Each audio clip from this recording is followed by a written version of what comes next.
देश के अंदर लोकसभा चुनाव को लेकर के तैयारियां जोरों शोर से चल रही है और सभी पार्टी अपनी अपनी राजनीतिक दल के साथ देश के तमाम क्षेत्र में जाकर के प्रचार प्रसार कर रहे हैं।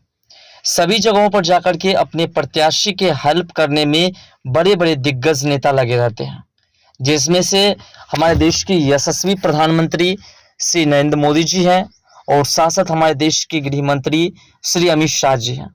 ये दोनों खास करके अपने सभी कैंडिडेट के क्षेत्र में जाकर के और उनके लिए प्रचार प्रसार करते हैं और उन सभी क्षेत्र की मजबूती को बनाने की कोशिश करते हैं। ऐसा नहीं कि सिर्फ बीजेपी ऐसा करते हैं, बीजेपी के अलावा भी सभी पार्टियां, सभी गठबंधन अपने अपने प्रत्याशी के लिए प्रचार प्रसार करते हैं।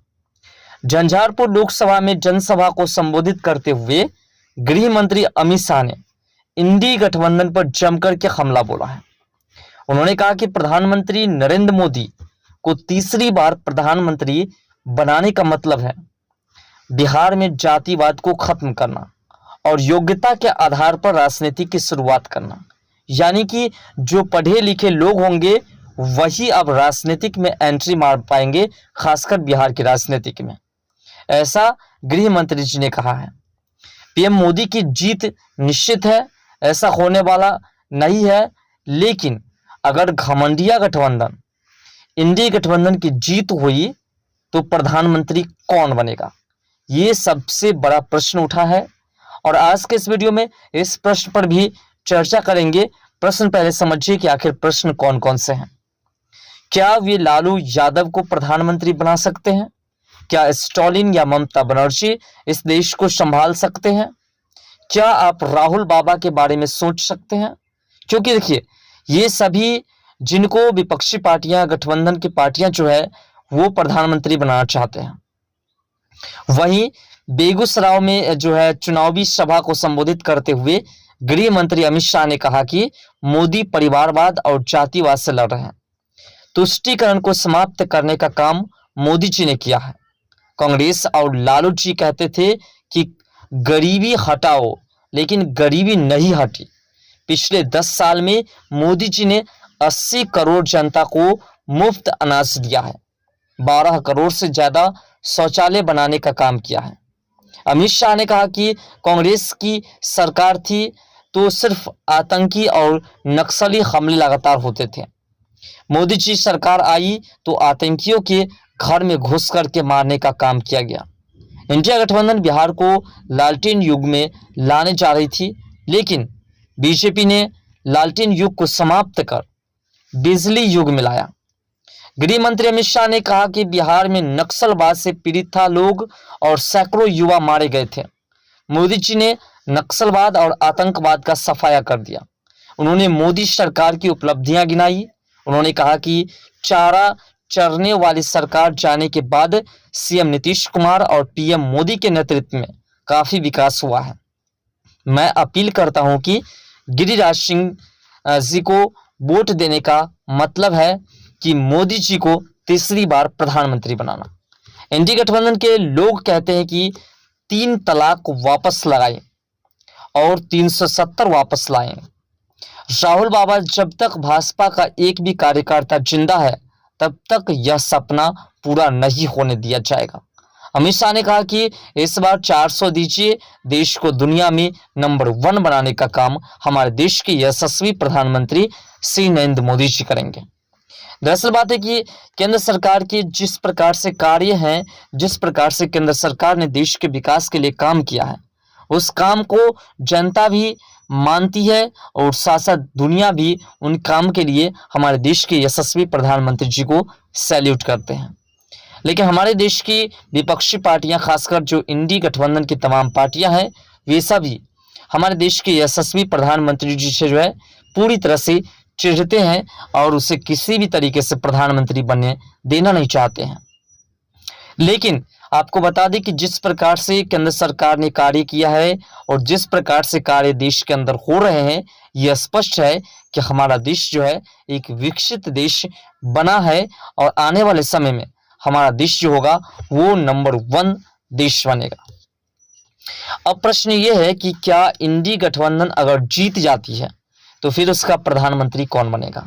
देखिए सबसे बड़ी बात यह है कि जब इंडी अलायंस बनाई गई थी तो उस वक्त से ही ये प्रश्न चिन्ह लग गया कि आखिर इंडी गठबंधन के प्रधानमंत्री कौन होंगे।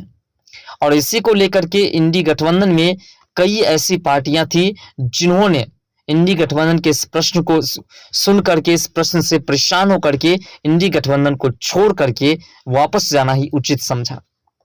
लेकिन आज भी जो लोग इसमें शामिल है, जो पार्टियां इसमें शामिल है, उन पार्टी के तमाम नेताओं के बीच एक ही प्रश्न चलते हैं कि आखिर अगला प्रधानमंत्री कौन होगा अगर इंडी अलायंस जीत जाती है तो देखिए जब तक कोई एक शीर्ष नेता नेतृत्व नहीं कर पाते, एक शीर्ष नेता की चयन नहीं होती है, तो फिर आप सोच सकते हैं कि आखिर प्रधानमंत्री कैसे बनाया जा सकता है और देश का विकास कैसे किया जा सकता है।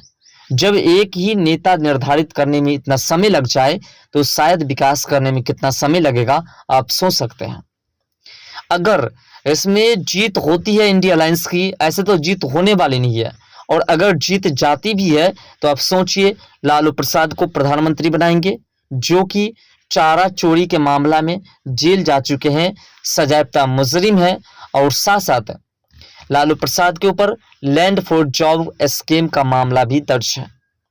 इसी तरह बात करें ममता बनर्जी की, तो ममता बनर्जी के ऊपर भी कई तरह के जो है आरोप लगे हुए हैं, जिसमें कि पश्चिम बंगाल में, खासकर जो है पश्चिम बंगाल में जो है राशन घोटाले की मामला जो है वो है।